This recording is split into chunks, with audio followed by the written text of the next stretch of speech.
Hi everybody. In this lecture, I'd like to talk to you about internal energy. So, first of all, let me explain that internal energy is the measure of the energy internal to the system, which is really the thermal energy. So this gets into the field of thermodynamics. Now, they used to think that thermodynamics and then mechanics were separate and distinct branches of physics, and this was the case until about the mid-1800s. And in the mid-1800s, James Joule, you might have heard of him, he's the SI unit of energy, right? And others showed that there was a connection, a direct connection between thermodynamics and mechanics. And the way that James Joule showed this, I'll show you his experiment in just a second, was that he found that you could convert mechanical energy directly into thermal energy, and thus he linked the two fields. This idea was so important, right, that we named the SI unit of energy after him, the Joule. And then this idea of conservation of energy, it evolved as a universal idea or law of nature, okay?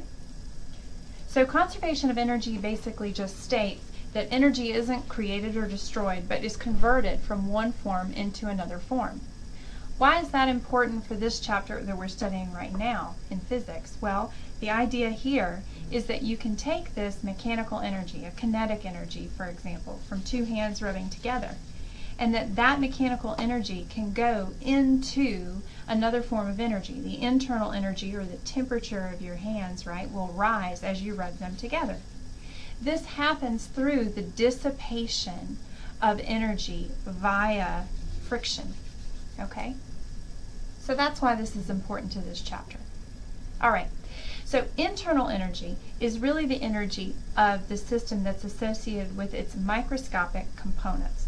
And these components are, of course, the atoms and the molecules.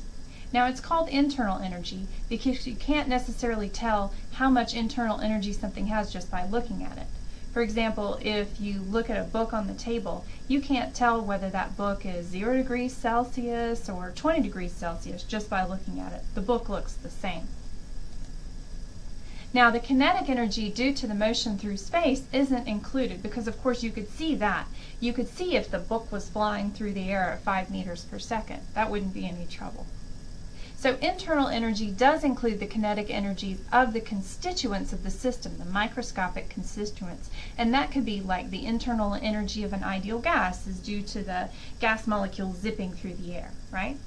Or it could also be due to, say, for example, if a gas has not just one atom in it, but is a diatomic gas, or even multiple atoms bonded together into a big molecule. If that molecule is rotating, right, on an axis, then that is an internal kinetic energy. Also, if let's say that you have a molecule like nitrogen or oxygen that in the air that you're breathing that has two atoms, then those two atoms could be wiggling with respect to one another. So that vibrational motion would also be a component of the internal energy of the system. It also includes potential energies between molecules, which could be, for example, a form of chemical energy. Now, how do we measure internal energy? We measure internal energy by measuring the temperature of a substance. We associate the concept of temperature with how hot or cold an object feels. Higher temperature means higher internal energies. Now, of course, the SI unit of temperature is the Kelvin. That's how we measure it in Kelvin. But the more common standard units that you'll see every day are Celsius and Fahrenheit. You can convert to Kelvin from Celsius or Fahrenheit, or vice versa, via these equations here on the slide. The temperature in Celsius is equal to the temperature in Kelvin minus 273.15. So it's a simple additive constant. That means that if you look at this conversion, that the size of a degree is the same in Celsius and Kelvin. So a change in 1 degree Celsius is the same as a change in 1 degree Kelvin. They're marked the same distance apart on the tick marks, for example. It's just the same spacing in between the degrees. Now, the same cannot be said for Fahrenheit. The temperature in Fahrenheit is 9/5 temperature in Celsius plus 32. So you can see that the Fahrenheit is actually a smaller degree incremental change than a change in 1 degree Celsius. Okay, when you're talking about thermodynamics, you have to talk about two things, heat and work. Heat is defined as the transfer of energy across the boundary of a system due to a temperature difference in between the system and its surroundings. The term heat will also be used to represent the amount of energy transferred by this method. When I think of heat, I think of taking a pot of water, for example, and putting it in a burner on the stove. The stove is at a higher temperature than the water, and so the internal energy of the water will increase because of a transfer of heat from the flame or the red hot burner to the water. Okay? So that's heat. Heat is one way to change the internal energy of the system. The other way is work. Heat and work can change the internal energy. When you're doing work, of course, you're exerting a force and carrying it through a displacement. So you can increase the internal energy of the system by moving things back and forth across one another. I can also think of it as doing work as like if you have a container of gas and you have a piston and you push on it, right, or lift back up, you're doing work on the system that way too. So that's compressive work. All right? Now the first law of thermodynamics is just a special case of the law of conservation of energy. Basically it just says that if the internal energy of a system changes, then that's because heat was transferred to or from the system or work was done on or by the system. That's it. Okay? So it just says that the change in the internal energy is equal to the heat plus the work. Alright, that's it. First law of thermodynamics. Energy is conserved. Now what units do we use? Well, of course, the SI unit of energy and heat is the calorie, or is the joule, named after James Joule. But that's not the only unit. They also have a unit called the calorie, okay, which was traditionally used for heat. And historically it came from the idea that they didn't understand how energy transfer through heat worked at first, and so they assumed that there was some kind of fluid that was invisible that they couldn't see called a caloric that was transferred from one substance to another when heat was exchanged. Of course that turned out not to be true, but the unit, the calorie, is still with us to this day. 1 calorie is the amount of energy that it takes to raise the temperature of 1 gram of water by 1 degree Celsius. So you might be used to seeing energy units on your food labels in terms of calories, but be aware that a food calorie is actually a kilocalorie. So the amount of energy that it takes to raise 1 liter of water by 1 degree Celsius, that's a food calorie, which is a kilocalorie. All right, but of course, when we're doing energy transfers, we're going to use joules, the SI unit. So here he is, James Prescott Joule.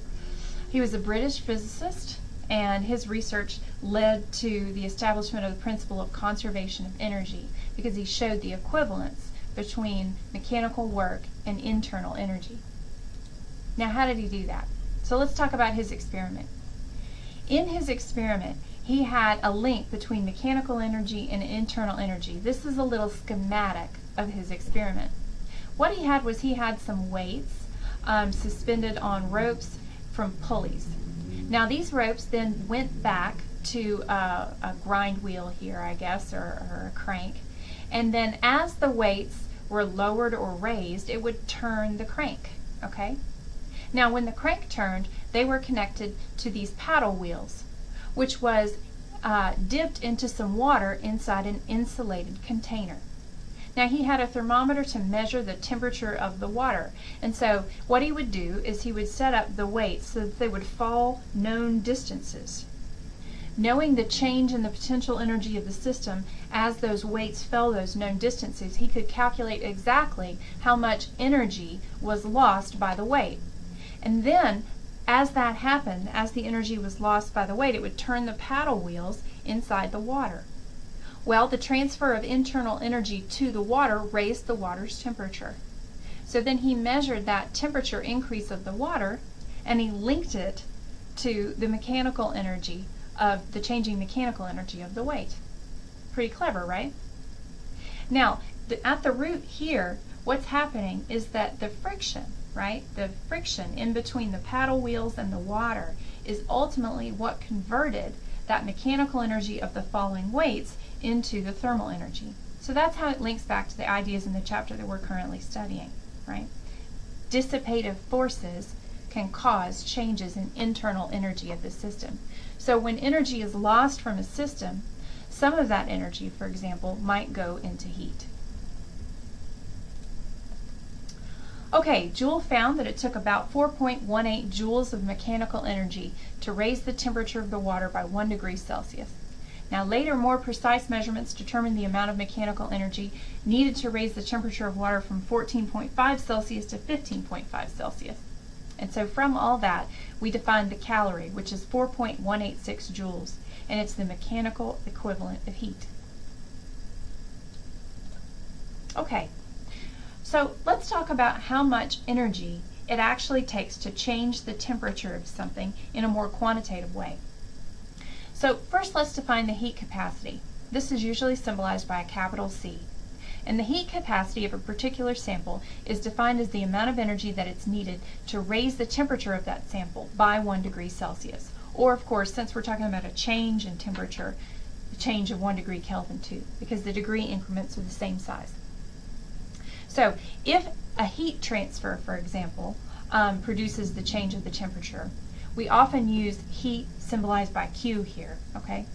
So if a heat transfer Q causes that change in temperature delta T, then we can set those things equal. Q is equal to C delta T. But of course we could also link it to whatever kind of energy transfer caused this raise. So for example, in Joule's experiment, it might have been the change in the height of the masses, right? And then you could link that to C delta T. Okay, so any internal energy change, delta E, could be linked to this heat capacity times delta T.